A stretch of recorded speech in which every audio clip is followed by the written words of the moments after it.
తిరునామానికి మహిమ కలుగును గాక. జీవన తొలి సంధ్య అనుదినమన్న అనే ఉదయకాలపు వాక్య ధ్యానములకు మిమ్మలను ప్రేమపూర్వకంగా ఆహ్వానిస్తూ నా నిండు కృతజ్ఞతలను తెలియపరుస్తూ ఉన్నాను. ప్రభునందు మాకు అత్యంత ప్రియులైనటువంటి దేవుని పిల్లలారా, ఎలాగున్నారు? కుటుంబంలో అందరూ బాగున్నారు కదండి?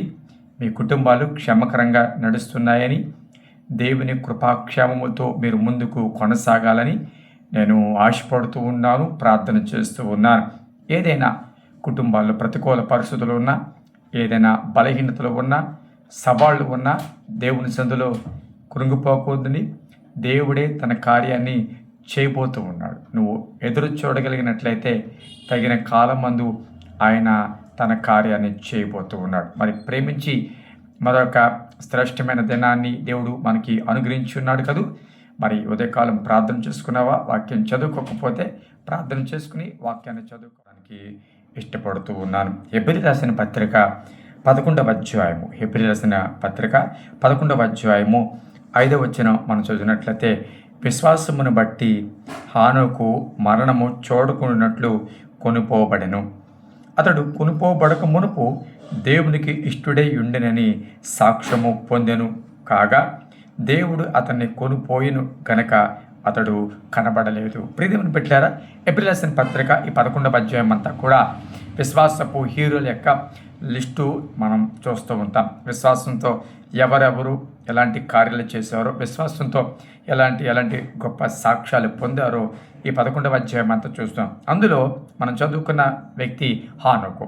ఇతడు విశ్వాసమును బట్టి మరణము చూడకుండా కొనుపోబడెను అని వాక్యం చెబుతూ, అతడు కొనుపోబడక మునుపు దేవుడికి ఇష్టడనై ఉండెను. ప్రియదేవుని పెట్టారా? 365 సంవత్సరాలు హానోకు దేవుడితో నడిచెను, దేవుడితో మరి గడిపినని వాక్యం మనం చూస్తున్నాం. అయితే కొనుపోబడక మునుపు కూడా అతడు దేవునికి ఇష్టడై ఉన్నాడంట. చూసారా? దేవుడికి ఇష్టడై ఉన్నాడు కనుక అతడు కొనుపోబడెను అని వాక్యం ఉంది.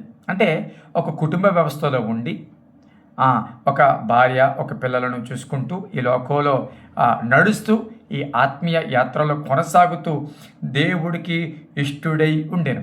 సర్వసాధారణంగా గమనించండి, మన ఆత్మీయ జీవితంలో ప్రస్తుతం ఈ లోకంలో కొనసాగుతున్న మన యాత్రలో కూడా దేవునికి ఇష్టులైన యాత్ర, దేవుడు మనకి చూసి మెచ్చుకునే యాత్ర, ఆయనకి నచ్చే యాత్ర. 6 లక్షల కాలబలములో నిండు మనసుతో అనుసరించిన వారు ఇద్దరే అని బైబిల్ సాక్ష్యం చెప్తుంది. యెహోషువ కాలేబుల గురించి.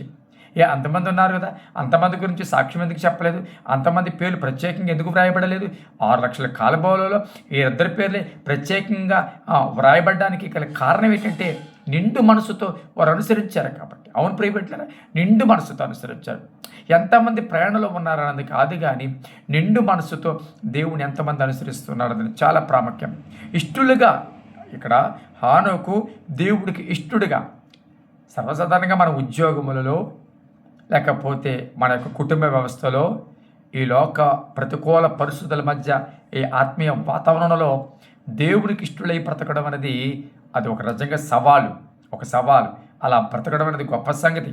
ఎందుకంటే కొన్నిసార్లు మన సహనం కోల్పోయే పరిస్థితులు, లేకపోతే కొన్నిసార్లు దారి తప్పే పరిస్థితులు, కొన్నిసార్లు అసూయ, ఈర్ష్య, ఇలాంటివి కొన్నిసార్లు సహజంగా మన హృదయాల్లో చోటు చేసుకుంటూ ఉంటుంటాయి.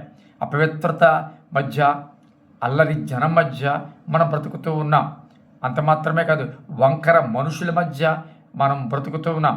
ఇలాంటి వారి మధ్య, కుటుంబ పరిస్థితులు ప్రతికూలంగా ఉన్న వాటి మధ్య, ఆర్థికంగా ఇబ్బందులు పడుతున్న పరిస్థితుల మధ్య, ఎదుర్కొంటున్న సవాళ్ళ మధ్య దేవునికి ఇష్టలుగా బ్రతకడం. దేవునికి ఇష్టలుగా బ్రతకడం అంటే ఎక్కడా కూడా ఆయనకి మనసును నొప్పించకుండా, ఎక్కడా కూడా ఆయనకి బాధ కలిగించేలాగా ప్రవర్తన కానీ క్రియలులా కానీ లేకుండా బ్రతకడం దేవునికి ఇష్టలుగా బ్రతకడం. ఈ వాక్యాన్ని ప్రియబిడ్డారా? కుటుంబ వ్యవస్థలో దేవుడికి ఇష్టడుగా బ్రతికిన వ్యక్తిగా హానోకు కనబడుతున్నాడు. మరి నీ కుటుంబంలో దేవుడికి ఇష్టడుగానే నీ జీవితం ఉందా? ఒక యజమానుడిగా ఉన్న నీవు దేవుడికి ఇష్టడుగా ఉన్నావా? ఒక భార్యగా ఉన్న నువ్వు దేవుడికి ఇష్టడురాలుగా ఉన్నావా? పిల్లలుగా ఉన్న మీరు దేవునికి ఇష్టలైన ప్రవర్తన మీరు కలిగి ఉందా? కాలేజీని చెప్పి చెడు పనులు చేస్తున్నావా? చదువుని చెప్పి చెడు పనులకి వెళుతున్నావా? దేవుని సందులో ఒకవేళ ఇలాంటి పరిస్థితుల్లో ఉన్నట్లయితే ఇక నుంచైనా, అయ్యా నీకు ఇష్టడుగా నేను బ్రతకాలి, నీకు ఇష్టడుగా బ్రతకాలి, అని నువ్వు ఉద్దేశం కలిగినట్లయితే, అని నువ్వు మార్చుకోగలిగినట్లయితే దేవుడు తన కార్యాన్ని చేయబోతున్నాడు. నీవు కూడా హానోకు ఎలాగైతే దేవుడు కొనిపోబడ్డాడు, దేవుడితో కొనిపోబోయాడు, అలాగే నీవు కూడా ఒక అద్భుతమైన ఆశీర్వాదాలకు వెళ్తావు. దేవుడు నేను కూడా ఆయన మహిమలోకి, లేకపోతే ఆయనతో పాటు నేను చేర్చుకోవడానికి, ఆయన నేను ఆహ్వానించడానికి ఇష్టపడుతున్నాడు. ప్రార్థన చేద్దాం. పరిశుద్ధమైన తండ్రి, నీ పరిశుద్ధ నామానికి స్తుతులు స్తోత్రములు చెల్లిస్తున్నాం. ఈ దినమును బట్టి, సమయాన్ని బట్టి నేను స్తుతిస్తూ ప్రభా, అయ్యా మమ్మల్ని ప్రేమించి ఇచ్చావు. ఈ దినము ఈ సమయాన్ని బట్టి నేను స్తుతిస్తున్నాం.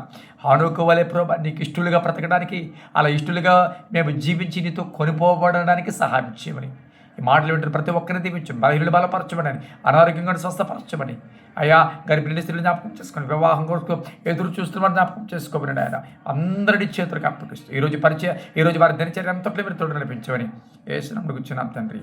ఆమేన్.